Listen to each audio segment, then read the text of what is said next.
बंगाल वालों अगर बुरा नहीं माने तो एक बात अर्ज करूं हाथ जोड़ के, मस्जिदों के 2-2 करोड़ के मीनार बनाने की बजाय कोशिश करो कि वो 2-2 करोड़ गरीबों पे खर्च करो और उनको मजबूत करो। अगर हमारी कौम 10 साल में मजबूत हो गई तो 2 नहीं बल्कि 10 करोड़ के मीनार हम बना सकेंगे। इसलिए मेरी गुजारिश है, जलसों के खर्चे भी कम करो, शादियों के खर्चे भी कम करो और सब खर्चे कम करके अपनी कौम को मजबूत करो। हुजूर अलैहिस्सलाम इसीलिए तशरीफ लाए थे। तो दीनदार बनो, मालदार बनो और नंबर 3 एजुकेशन पे बहुत मेहनत करो। कोई भी जाहिल न रहे, कोई भी अनपढ़ न रहे, खूब खूब पढ़ाओ अपने बच्चों को। 10वीं 12वीं तक कभी मत रुकना, बल्कि अपने बच्चों को आईएएस बनाओ, आईपीएस बनाओ, डॉक्टर बनाओ, इंजीनियर बनाओ। डॉक्टर भी बीओएमएस वाला मत बनाओ बल्कि एमडी और आला से आला डिग्री दिलाओ। अब आप कहेंगे मौलाना पैसे नहीं है, मैं आपसे कहता हूं हर साल ईद पे नया कपड़ा न बनाना पड़े न बनाओ, धुले हुए कपड़ों पे ईद कर लो, लेकिन अपने बच्चों की तालीम पे खर्चा करो। इसी तरीके से किसी और जगह पर पैसे लगाने की बजाय 10 साल अगर इन 3 निकात पर आपने मेहनत कर दी, दीनदार बनो, मालदार बनो और एजुकेशन को आम करो, हर बंदे को पढ़ा लिखा बनाओ। आप कहेंगे मौलाना नौकरी नहीं मिलती, मैं कहता हूं हम नौकरी के लिए नहीं पढ़ते, हम अच्छा इंसान बनने के लिए पढ़ते हैं। इसलिए कि पढ़े लिखे की तिजारत में अनपढ़ की तिजारत में फर्क है, पढ़े लिखे की गुफ्तगू में अनपढ़ की गुफ्तगू में फर्क है, पढ़े लिखे के उठने बैठने में अनपढ़ के उठने बैठने में फर्क है। देखो आप ये नहीं कहता हूं कि आप सब अनपढ़ हो, लेकिन एक बात आपसे कहता हूं, महफिल में पढ़े लिखों का अंदाज और होता है,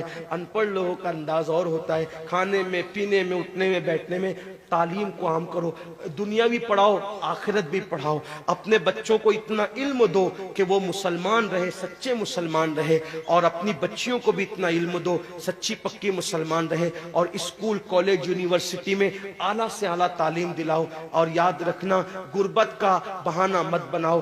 बिटिया की शादी होती है तो लाखों रुपए कहां से आते हैं, और आपसे कहता हूं 8 घंटे मेहनत करने की बजाय 16 घंटे मेहनत करो। मेहनत में पीछे मत हटो, अपने बच्चों को पढ़ाओ। सिर्फ 10-12 साल हिंदुस्तान के तमाम मुसलमान मेहनत करके अपने बच्चों पे मेहनत कर ले, कोशिश कर ले, काविश कर ले, तो देखना नक्शा बदल जाएगा। ये भी आपसे कहता हूं, एक बात कहता हूं, मना नहीं कर रहा हूं, अगर मुझसे गलती हो तो मेरे उलमा इस्लाह करेंगे, आप मेरी जात को देख के कबूल नहीं करना।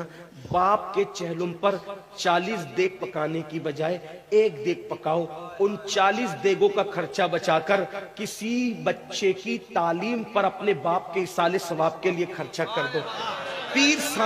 पीर साहब के मजार पर 1 लाख की चादर ला के डालने की बजाय 100 रुपए की चादर डाल दो, बाकी के पैसे बचाकर गरीबों की तालीम पे खर्चा कर दो। पीर साहब के इसाले सवाब के लिए वो उस 1 लाख की चादर से जितना खुश होंगे, वो 100 रुपए की चादर से भी उससे ज्यादा खुश होंगे, क्योंकि आपने किसी को उठा दिया, किसी को आपने तरक्की पे ले गए। एक बात कहता हूं, मेरा पीर जन्नती है तो मेरे पीर को मेरी 1 लाख की चादर से क्या गरज, उसको तो जन्नत में उससे बेहतर लिबास मिल चुका है, उसको तो 1 लाख का उससे बेहतर लिबास मिल चुका है। तो ये बातें तल्ख लगे माफ करना, लेकिन आपसे एक बात कहता हूं, रसूमात से निकलो, हकीकतों की तरफ आओ, रसूमात से निकलो, सच्चाइयों की तरफ आओ। एक दूसरे को गिराने की कोशिश मत करो, एक दूसरे को उठाने की कोशिश करो। आपस के झगड़े खत्म करो। तेरा सिलसिला बड़ा, मेरा सिलसिला बड़ा, तेरी बिरादरी बड़ी, मेरी बिरादरी बड़ी, तेरा पीर बड़ा, मेरा पीर